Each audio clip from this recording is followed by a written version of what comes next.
সম্প্রতি BNP chairperson, তিনবারের সাবেক প্রধানমন্ত্রী দেশনেত্রী বেগম খালেদা জিয়ার সঙ্গে দেখা করেছেন নাগরিক ঐক্যের সভাপতি মাহমুদুর রহমান মান্না।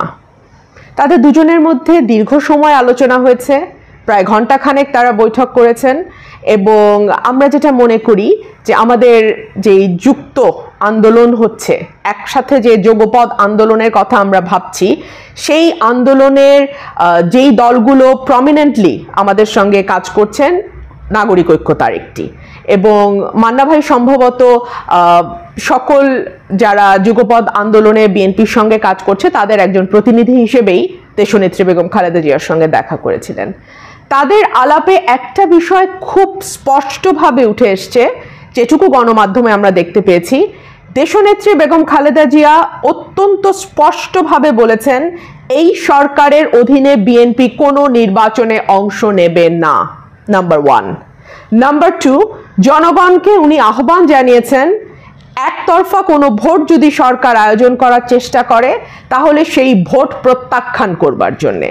এবং আমরা ইতিমধ্যেই দেখেছি যে যেই উপনির্বাচনগুলো হয়েছে, যেই স্থানীয় সরকার নির্বাচনগুলো হয়েছে, যেগুলোতে সরকার একতরফাভাবে করবার চেষ্টা করেছে, সেগুলো একটাও কিন্তু সফলতার মুখ দেখেনি।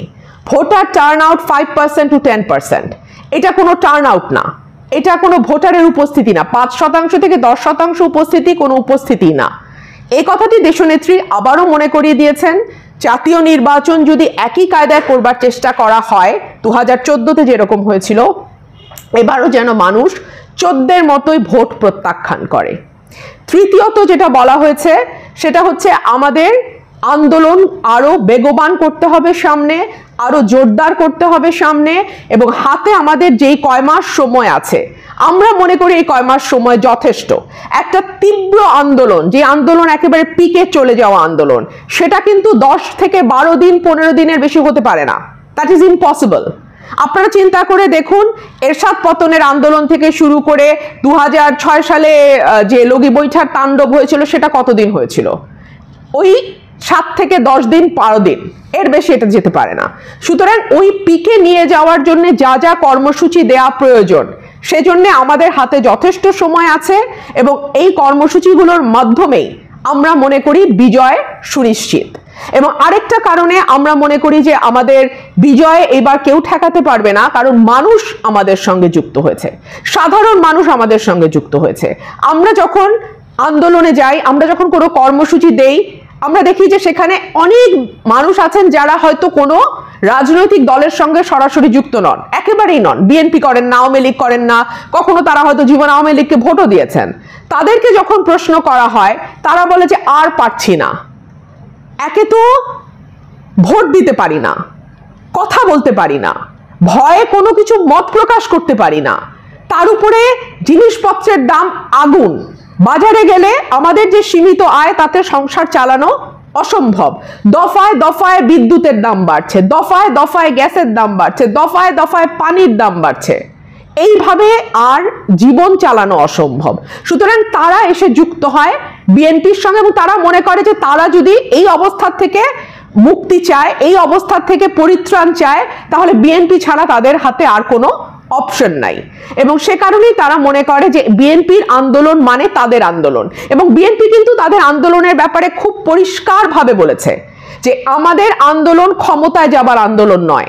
আমরা কিন্তু একবারও বলিনি যে বিএনপিকে ক্ষমতায় আসতে হবে, বিএনপি ক্ষমতায় যাবে, বিএনপি মানে প্রধানমন্ত্রীত্বের দায়িত্ব নেবে, এই কারণে আমরা আন্দোলন করছি। নো, আমাদের আন্দোলন মানুষের ভোটের অধিকার মানুষকে ফিরিয়ে দেবার আন্দোলন।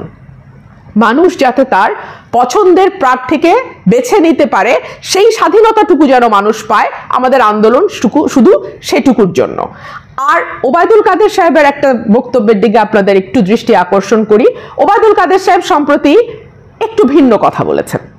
গতানুগতিক যে কথাগুলো তারা বারবার বলে যে তত্ত্বাবধায়ক সরকার একেবারেই না, সংবিধানের বাইরে কোনোভাবেই না, ইত্যাদি ইত্যাদি ইত্যাদি, এইবার তার কথার সুর একটু ভিন্ন। তিনি বলছেন যে বিএনপি যদি নির্বাচনে আসতে রাজি হয়, মানে বিএনপিকে পূর্ব শর্ত হচ্ছে আগে বলতে হবে আমি নির্বাচন করব, এটা হচ্ছে পূর্ব শর্ত। বিএনপি যদি বলে যে তারা নির্বাচনে আসবে, তাহলে আওয়ামী লীগ চিন্তা করে দেখবে যে তাদেরকে কোনো মন্ত্রণালয় দেয়া যায় কিনা। এখন মন্ত্রণালয় দিতে হলে তো সংসদে থাকবার একটা ব্যাপার আছে, বিএনপি তো সংসদে নাই। তাহলে কি 10 জন মন্ত্রীর বদলে একটা টেকনোক্রেট মিনিস্টার সাংবিধানিকভাবে পাওয়া যায়। সুতরাং সেইভাবে হয়তো বিএনপিকে অ্যাকোমোডেট করার চেষ্টা আওয়ামী লীগ করবে বলছে। অর্থাৎ ঠিক 14 সালে যেই ফাঁদ তারা পেতেছিল যে বিএনপিকে আমরা কয়েকটা মন্ত্রণালয় দিয়ে দেব, বিএনপি সেই মন্ত্রণালয়ে দায়িত্বে থাকবে, নির্বাচনকালীন সরকারে বিএনপি আছে, এইভাবে আমরা নির্বাচন করব। এবার কিন্তু আমাদের দলের তরফ থেকে, বিএনপির তরফ থেকে, দেশনেত্রী বেগম খালেদা জিয়া থেকে শুরু করে আমাদের শীর্ষ যে নেতৃবৃন্দ আছেন তাদের তরফ থেকে পরিষ্কার বলে দেওয়া হয়েছে এই ফাঁদে বিএনপি আর পা দেবে না।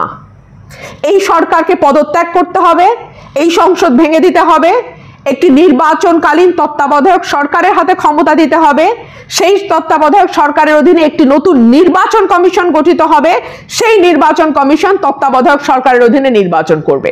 বাংলাদেশে এটা প্রমাণিত সত্য যে কোনো দলীয় সরকারের অধীনে নির্বাচন সুষ্ঠু হয় না, যে কারণে মাত্র 4টা নির্বাচনকে আমরা উদাহরণ হিসেবে আনি, যেই নির্বাচনগুলো মোটা দাগে গ্রহণযোগ্যতা পেয়েছিল।